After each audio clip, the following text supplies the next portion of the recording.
The river is calm. Too calm. A mirror of silver stretching endlessly toward the horizon, so still you could hear the sound of your own heartbeat echo against the sky.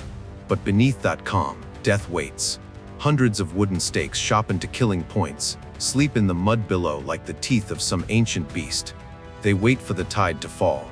They wait for blood. A lone bird cuts through the mist, its cry sharp and haunting. Then silence again until the wind shifts. From the east, a low rumble swells. Awes. Drums. Thunder over the sea. The Mongols have come. They do not sail like men. They move like fate itself. 700 warships, dark silhouettes rising from the mist, each one bristling with arches, towers, on flame. 60,000 soldiers of the greatest empire the world had ever seen. The same force that burned Baghdad to ash, that crushed Korea, Persia, and China under its hooves, now surging toward a small tropical kingdom called D-1EA1, IV, 1EC7T. To the Mongols, this campaign will be a formality, a single breath of conquest, but to those who wait in the riverbanks, it will be a reckoning. At the water's edge stands a man who does not blink. Armor glints faintly beneath the smoke of torches. His hands rest lightly in the hilt of his sword, as if he's listening, not to the enemy, but to the river itself. His name is T-1E7N Hung D-1NE-A10. To his soldiers, he is more than a general. He is the soul of their defiance, the unbroken will of a nation that refuses to kneel. To his enemies, he is a phantom of terror, a commander who turns patience into a weapon and silence into a trap. The wind rises. The tide shifts. Every man in the Shah feels it in his chest, the moment when the sea exhales before the storm. No one speaks. Even the drums fall quiet. The water begins to recede, slow and deliberate, as if the earth itself has chosen a side. And beneath that fading tide, the sharpened stakes awaken. In the next few hours, history will tilt. Empires will drown. Legends will be born. Because what happens here will not be remembered as a miracle. It will be remembered as proof that courage, when bound by purpose, can bend even the fate of the world. This is not myth. This is truth.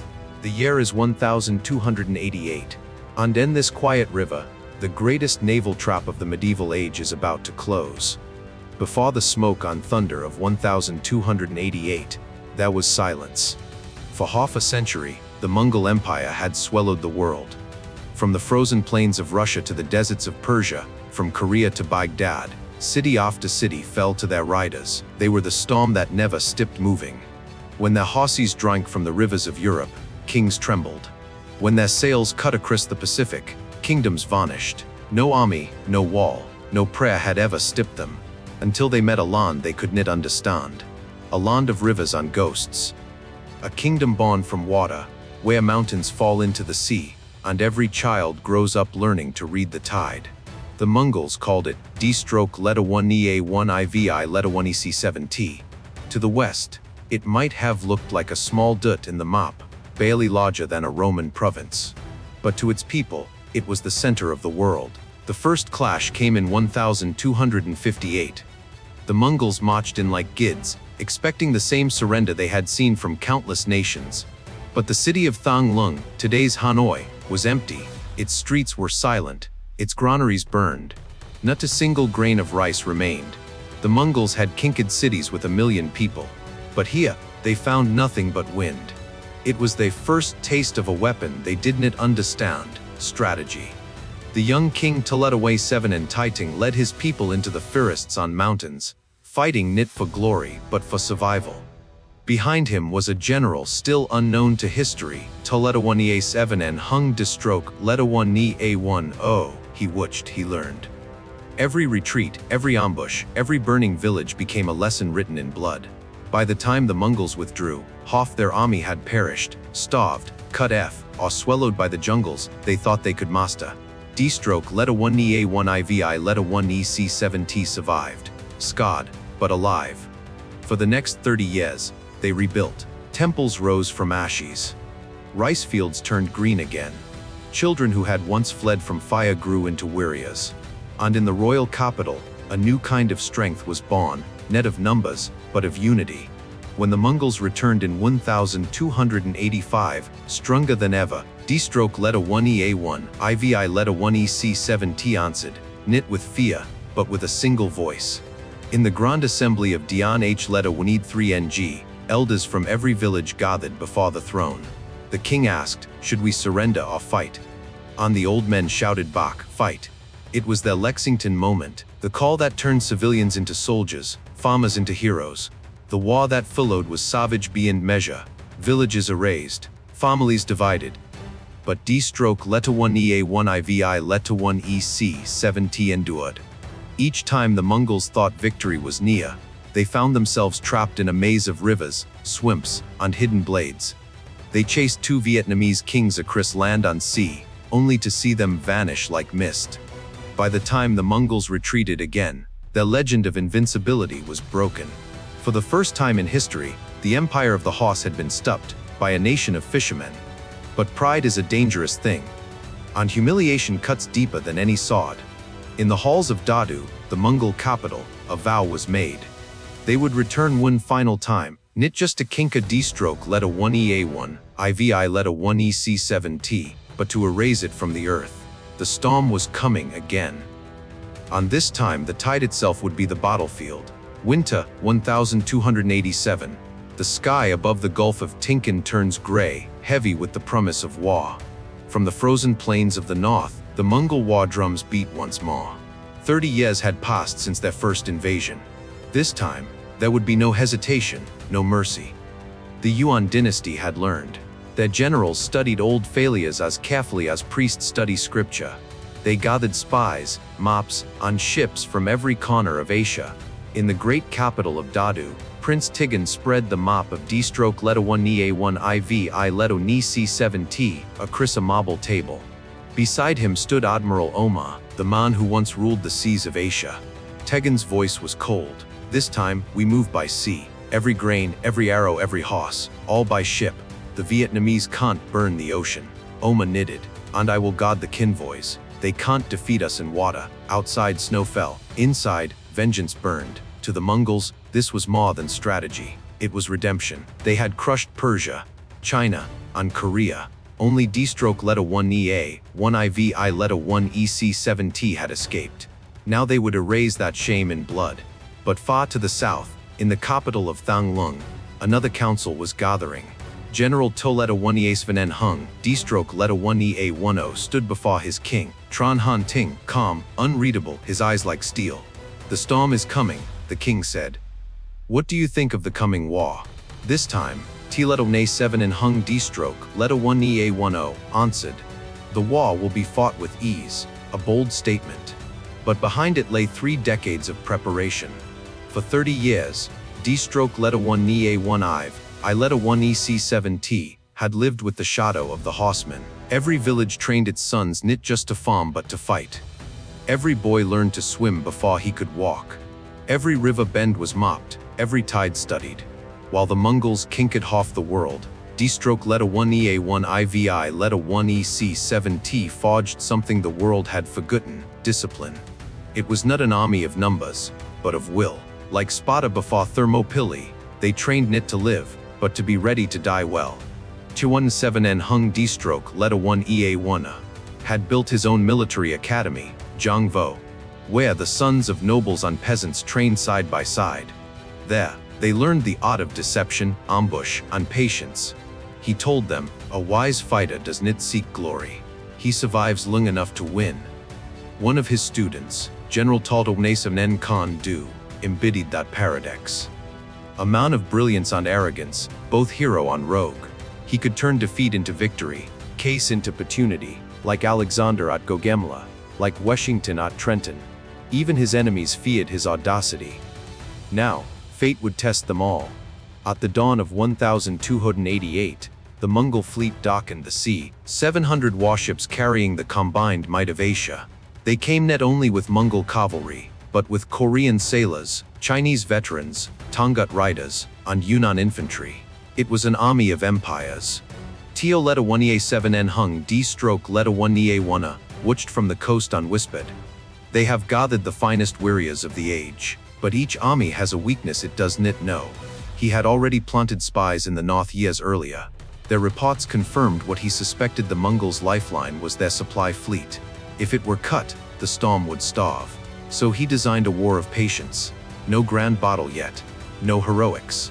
Just hunger, exhaustion, and fear. Across the mountains, General T letter 1A7 NH letter 1ATDU letter 1EADT led hill tribes to harass the enemy from Yunnan. In the jungles, ambushes bloomed like traps laid by the earth itself.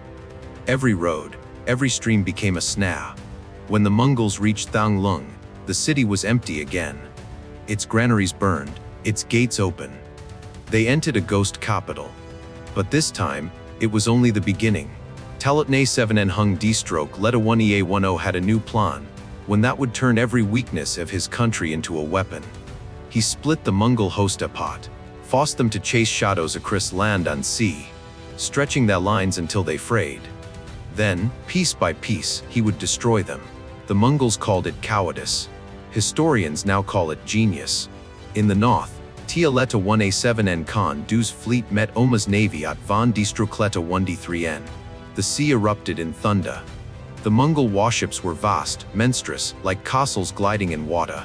The Vietnamese ships shot at an impact. Defeat seemed certain until Khan Du saw it. The enemy's ships were fast, too fast. No vessel that carried heavy supplies could move like that. The real treasure, the grain fleet, must be behind them. So he vanished into the islands, letting Oma chase his ghost. On there, hidden in the fig of QU letter 1EA3NG Nin, he waited. He had failed once. Now he would redeem his name or die trying. Because one victory, struck at the right moment, could change the fate of an entire nation. On far away, in his command tent, Tilatumne 7 hung D-stroke, letter 1EA1 whispered to the night. The tide will decide who lives on who is buried. The sea was restless. Gray clouds gathered like armor above the Gulf of Tinkin. On the air tasted of iron. Oma's fleet, hundreds of block ships with crimson sails, cut across the waves like a living beast. Behind him filled the slow, lumbering convoy of supply ships, heavy with grain on weapons, their decks stocked high like floating fortresses. Far to the south, hidden between the limestone islands of Van Den, a small Vietnamese fleet waited in silence. Oars lifted and fell without sound. Lanterns were covered in cloth. Every man held his breath. General Tada Waist Nen Khan Du stood at the bow, rain sliding down his face. He had tasted defeat once, and the shame of it burned like salt in his veins. He whispered to his men, "Wait for the tide. Let the sea fight with us." The first Mongol ships appeared through the fog. Massive, gleaming, unsteppable. To face them head-on was suicide. But Khan Du was not here to die. He was here to strike where they were weakest. "Loose," he shouted. Flames tore through the sky. Fire arrows rained down, finding the dry sails of the supply fleet. Within moments, the ocean itself was on fire. Grain ships exploded one by one, turning night into day. The Mongols screamed in panic. Their soldiers leapt into the burning sea, only to be dragged down by Amma. The fleet that fed 500,000 men was gone in a single night. Khan Du watched the inferno and bowed his head, not in triumph, but in relief. He had redeemed his name. The tide, once again, was turning. In the north, Arug's army from Yunnan stumbled through the mountains, starved and hunted. Every valley they entered became a trap. Tio leta 1A7N NH leta Wade DU leta 1EADT's hill warriors moved like shadows, striking and vanishing. At night, the Mongols could hear bamboo flutes echoing through the fig, music played by enemies they could never see. Some said the forest itself had risen against them. By the time Arug broke through toward Thanglung, his army was bleeding and broken. 18 battles, 3 months of relentless ambushes. He arrived too late to join Oma. The Grand Mongol plan, to merge the 3 armies into one unstoppable force, had failed. But the cost was immense. D-stroke leta 1EA1, IVI leta 1EC7T lay in ruins once more. Fields burned, towns emptied, families scattered. War was no longer a story. It was a wound that breathed. Tia leta 1A7N hung D-stroke leta 1EA10 gathered his generals in a candlelit tent. Rain beat against the canvas. The faces around him were drawn, exhausted, but unbroken. He unrolled a map of the rivers. "The Mongols have lost their supplies," he said quietly. "Now they will hunt for food. Hunger makes men desperate. Desperation blinds them." One of his captains asked, "Where shall we strike?" Talav Fabin hung D-stroke. Leta 1 Ni A1 looked up. His voice was steady. At the river. Always at the river. The sea has never failed us. He pointed to a narrow story west of Van die Stracletta Win 3N. The tides there rise and fall like breathing. We will fill it with sharpened stakes. The water will hide them. The tide will reveal them. When they pursue us, they will be sailing to their graves. Silence filled the tent. It was the kind of plan that boded in madness. But this was not an ordinary war. It was a duel between patience and pride. Outside, the soldiers worked through the night, cutting, coving, hammering wooden spikes into the riverbed. They sang as they labored, their voices mingling with the rhythm of the tide. Men who had lost everything still found strength in the promise that their children might live free.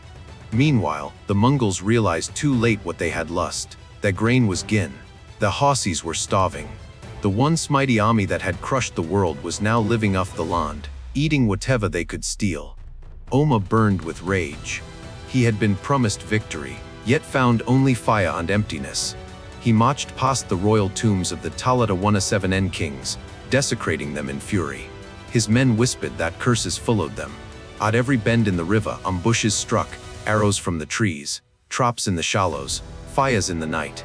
Still, Oma pushed forward, refusing to retreat. Tieta 1s in en hung distroke Leta 1 Ea 1 watched from the shadows. He had seen this before. The same arrogance, the same blindness, the same pattern that had doomed empires since the days of Rome. He told his men, "We are few, but we are the river. And the river is patient. For every ship the Mongols lust, the tide swallowed another. Their once perfect formation now drifted apart like broken teeth. Hunger became madness.